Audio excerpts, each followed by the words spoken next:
Again the Lord spoke to Ahaz, saying, "Ask a sign of the Lord your God. Let it be as deep as Sheol, or as high as heaven." But Ahaz said, "I will not ask, and I will not put the Lord to the test." Then Isaiah said, "Hear then, O house of David. Is it too little for you to weary mortals, that you weary my God also? Therefore, the Lord himself will give you a sign. Look, the young woman is with child, and shall bear a son, and shall name him Immanuel." That passage has got to be one of the most famous prophecies from the book of Isaiah. It is particularly famous because of the way that it is referred to in the Gospel of Matthew, where the Gospel writer declares that what Isaiah had said was actually all about what would happen around the birth of Jesus, about 7 centuries later. But it is kind of hard to imagine how God could have given a sign to Ahaz that was supposed to help him deal with the crisis he was facing at that moment, that would actually not come to pass for about 7 centuries? That makes me think that the story of how that prophecy was given and how Ahaz heard it might help us make sense of what it was that Isaiah was really saying. This is Retelling the Bible.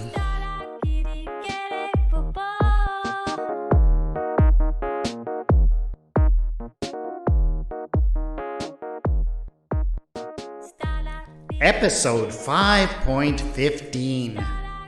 Isaiah meets a young woman.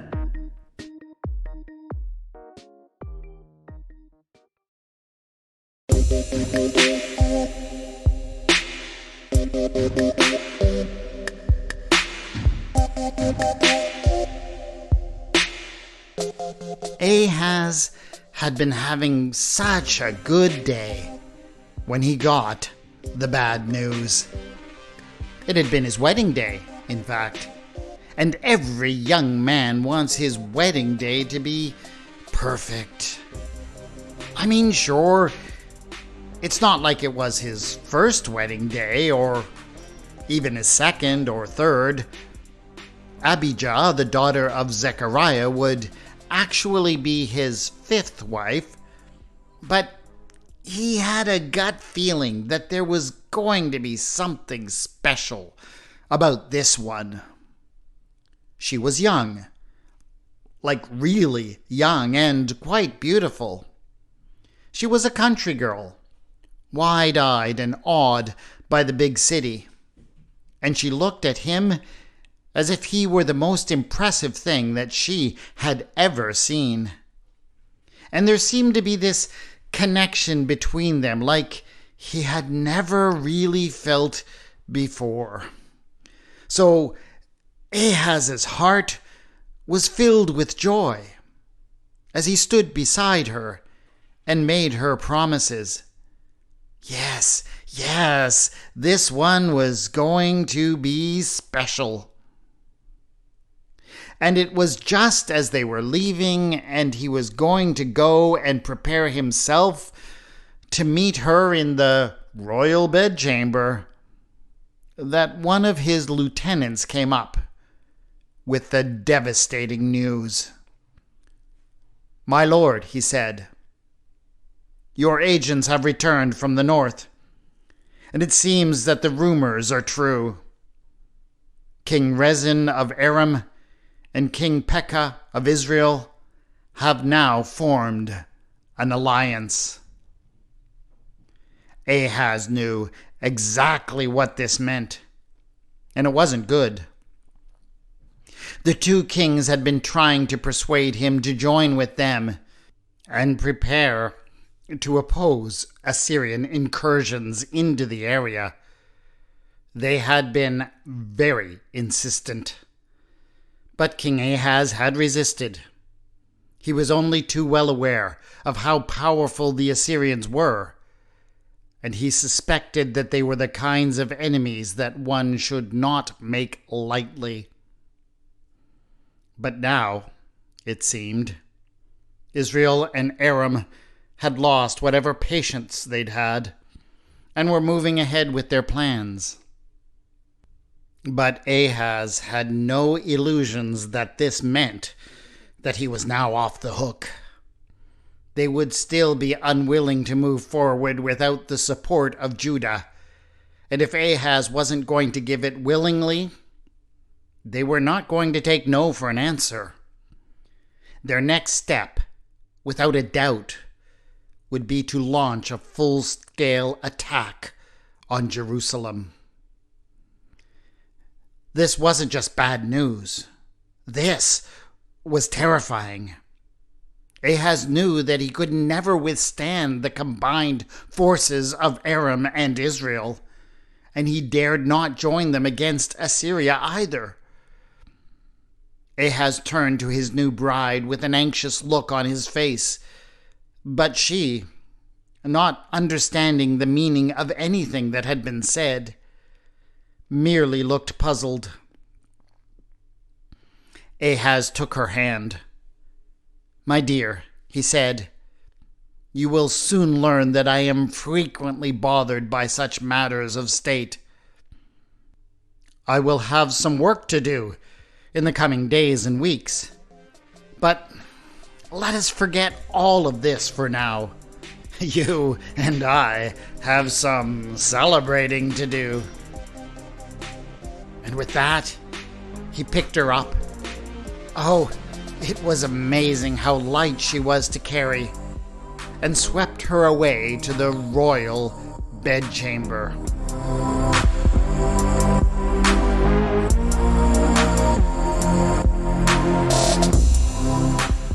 Ahaz and Abijah did have a wonderful night together.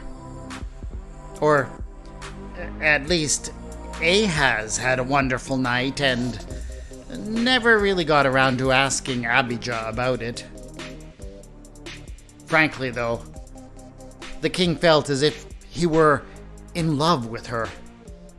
A kind of love that he had never felt before.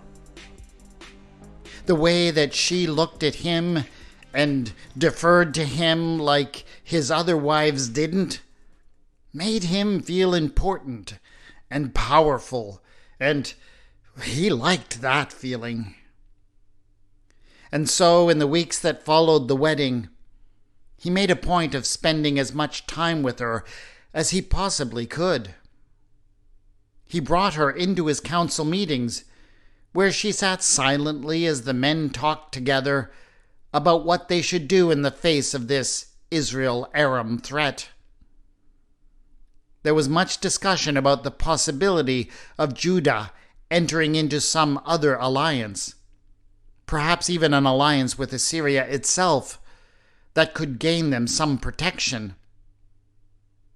Messengers were sent and discussions opened, but there seemed little chance that anything would come of this avenue in time to give real help to Judah. As time went by, and no diplomatic solutions seemed to be available, Ahaz would feel a sense of dread and panic arise within him. But whenever he looked over to where Abijah sat, she would just look back at him with those beautiful and adoring eyes, and he was able to not quite give in to despair entirely.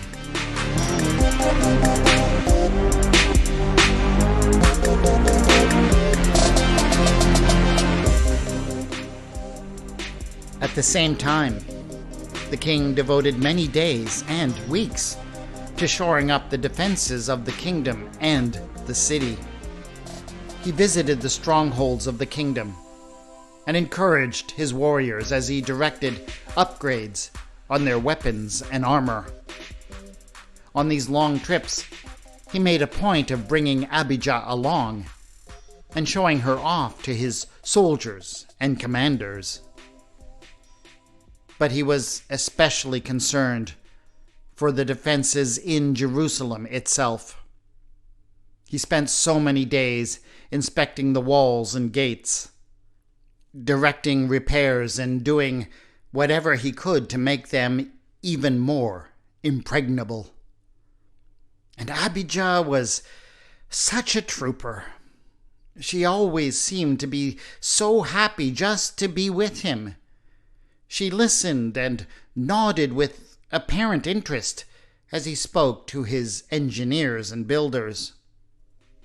So, despite all of his worries and fears, Ahaz found himself enjoying his days because he was enjoying his company so much. Of course, the knowledge that at the end of the day, he would be able to return to his bed with Abijah still at his side might have had something to do with that.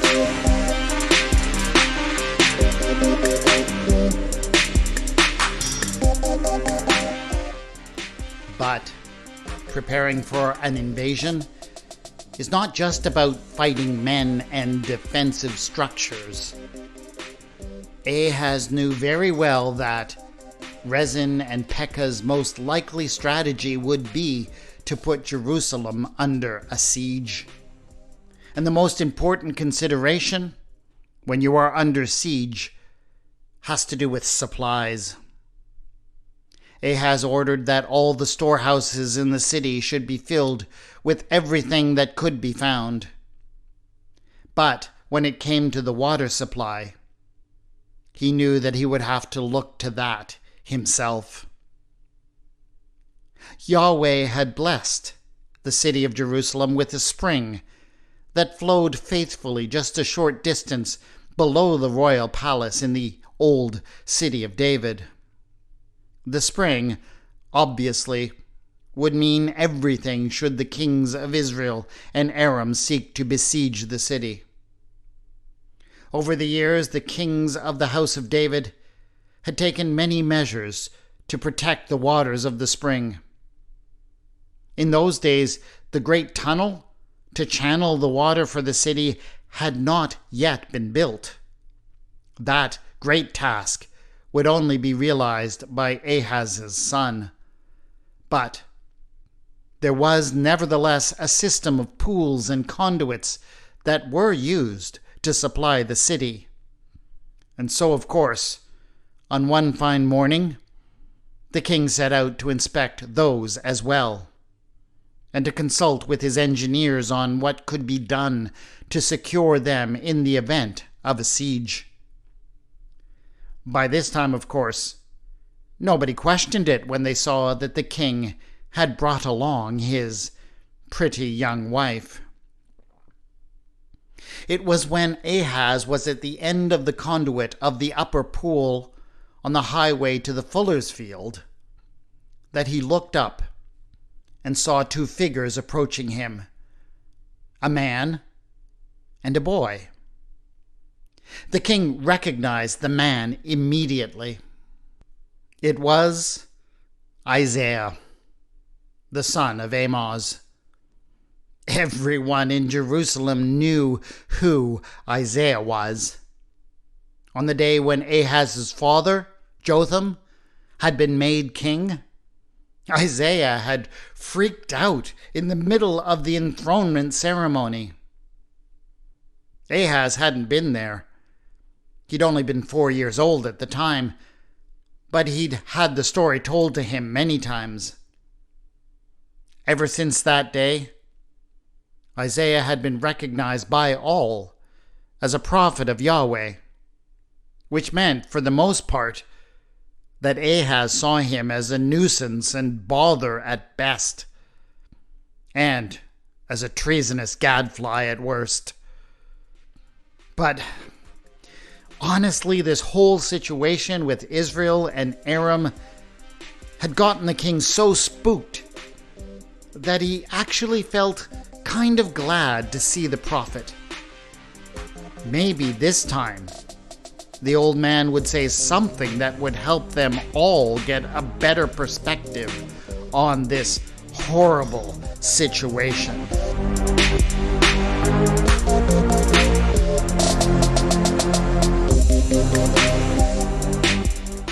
As Isaiah grew closer, the king was pleased to note that at least he was decently dressed. He had been known on occasion to preach naked in order to get his points across. Ahaz was relieved that he wouldn't have to make his young wife hide her eyes.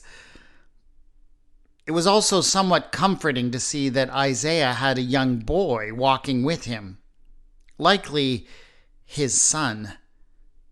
Oh yes, wasn't that poor boy also part of some piece of performance art that the prophet had done?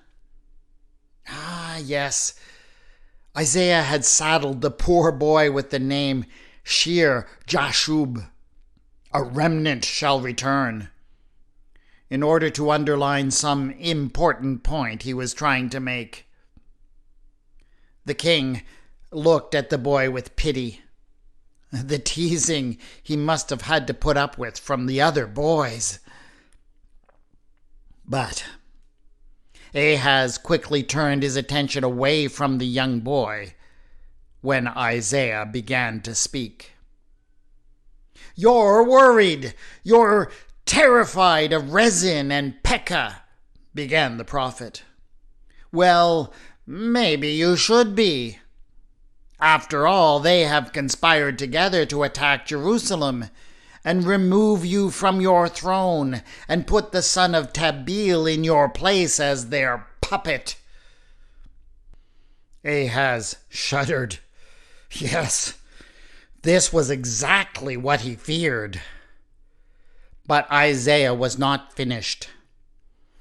"This is what Yahweh Elohim says," he thundered. "It shall not stand, and it shall not come to pass. If you do not stand firm in faith, you shall not stand at all." Ahaz could hear his officials sniggering behind him. Of course, this was no laughing matter, but it was like they couldn't help themselves. The very idea that if Israel and Aram did set their mind to it, that nothing would come of it was just so ridiculous.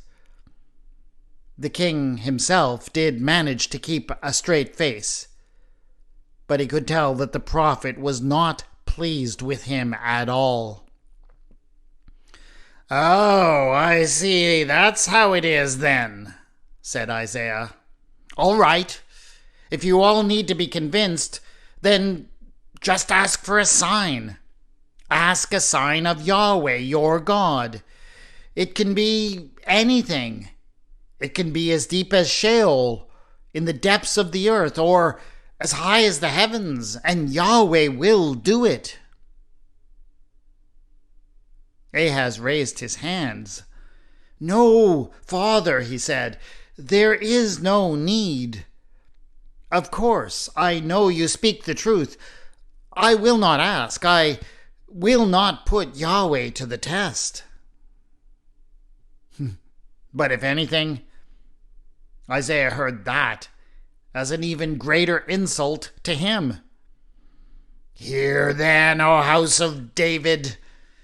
I know you well enough by now. I am tired of all your nonsense, but now my God is getting tired of it too. So here's what's going to happen. Yahweh himself will choose the sign that you get." With that, Isaiah spun around. His eyes quickly searched through the small crowd of retainers who had followed the king out on his survey of the conduits and ponds. He finally found the figure that he was looking for. He raised his hand and pointed directly at Abijah.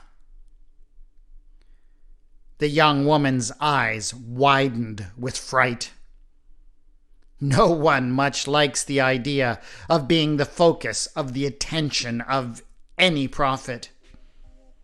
She certainly did not know what Isaiah might do or say next.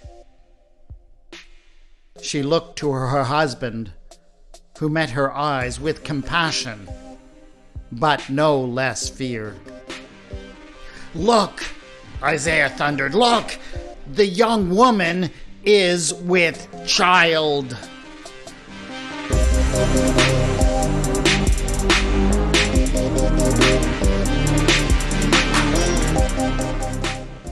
As soon as Abijah heard it, she knew that it was true.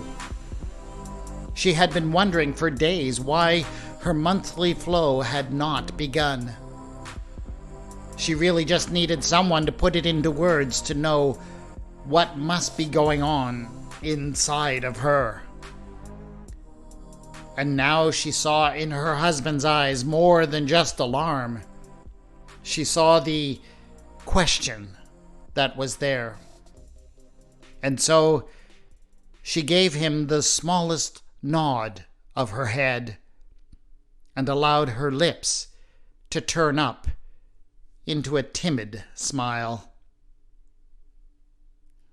But, of course, the prophet had not finished thundering, and both Ahaz and Abijah still feared what he might say next. After all, not all pregnancies ended happily. After their silent exchange, they both turned their gaze back to Isaiah, anxious about his next words. But they need not have been. "She shall bear a son, and she must name him Immanuel. By the time your boy has grown up enough to be weaned from his mother's milk and to start eating solid food like curds and honey, or at least by the time when he's old enough to tell the difference between right and wrong, by then these two kings that you are so afraid of will see their lands become completely desolate."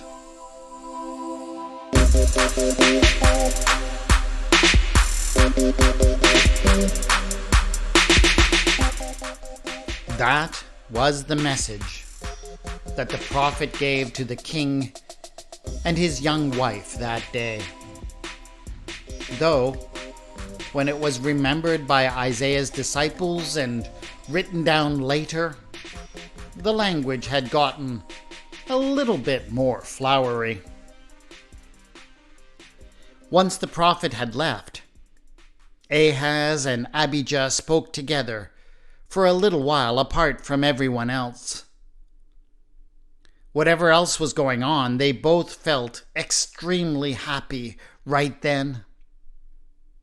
Abijah felt certain that everything Isaiah had said would come to pass, and she spoke to Ahaz about how she longed to hold her newborn son in her hands.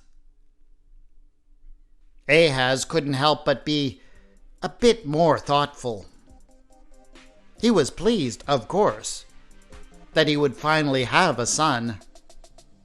Up until now, he had only managed to produce a few daughters and a couple of bastards. But he would have to give some thought to the name that Isaiah wanted them to give the child. It was true that you hardly wanted someone who called his own son Shir Jashub to be giving you advice on naming your child.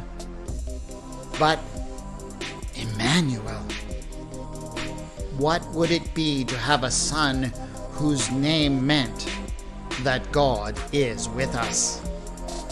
Yes, Ahaz would expect great things of this child.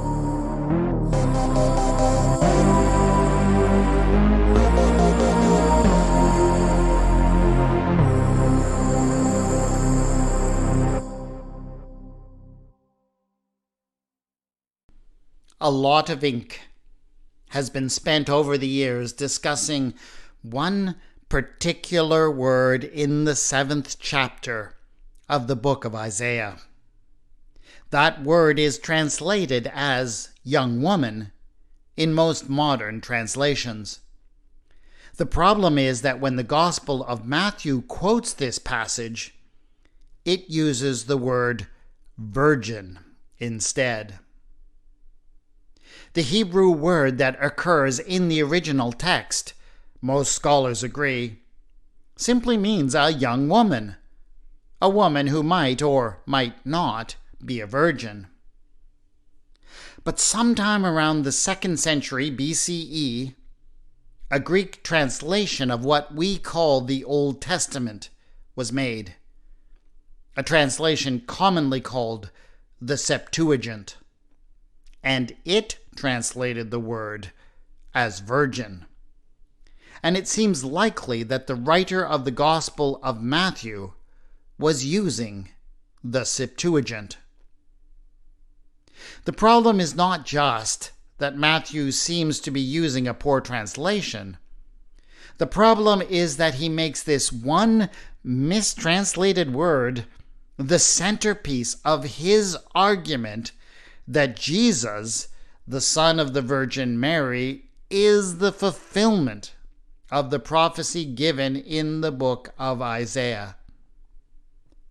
And so some commentators have felt honor-bound to argue over the meaning of the original Hebrew word, to argue that it actually meant virgin all along. But here's the thing. It's not just about the meaning of one word. When you read the full context of the story in Isaiah, it is clear that the sign Isaiah is talking about is one that will be seen by King Ahaz himself. The young woman, therefore, is already pregnant, and the political realignment that Isaiah describes will take place within a few years of her child's birth. In fact, if you read on in Isaiah, it becomes clear that the child in question is likely Hezekiah, Ahaz's son, heir, and successor. That is Hezekiah, whose mother's name was Abijah. So it seems that we may even know the name of the young woman at whom Isaiah pointed that day. As for Matthew's reference to this prophecy, and the whole question of whether he misunderstood and misused it to create his idea of the virgin birth, well, that's really a whole other discussion. I do prefer to give Matthew the benefit of the doubt. His method of using the Old Testament passage is not really all that far out of line with the common practices in that time and place. And anyways, I don't think that his central point is actually to put the emphasis on Mary's virginity, but rather on the central idea of his gospel, that Jesus himself is the ultimate fulfillment of Isaiah's prophecy of Immanuel, that Jesus is all about how God is truly with us in this troubled world. That is it for this episode of Retelling the Bible.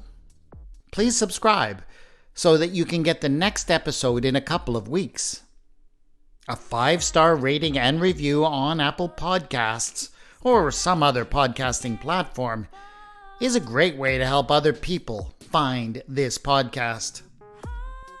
The theme music for the podcast is Ada. The mood music for this episode is Spellbound. The music is by Kevin MacLeod, is licensed under the Creative Commons, and can be found at incompetech.com. You can contact me on Twitter at Retelling Bible, on the Facebook page Retelling the Bible, Show notes for this episode have been posted at retellingthebible.wordpress.com. This is Retelling the Bible, and I have been your storyteller, W. Scott McCandless.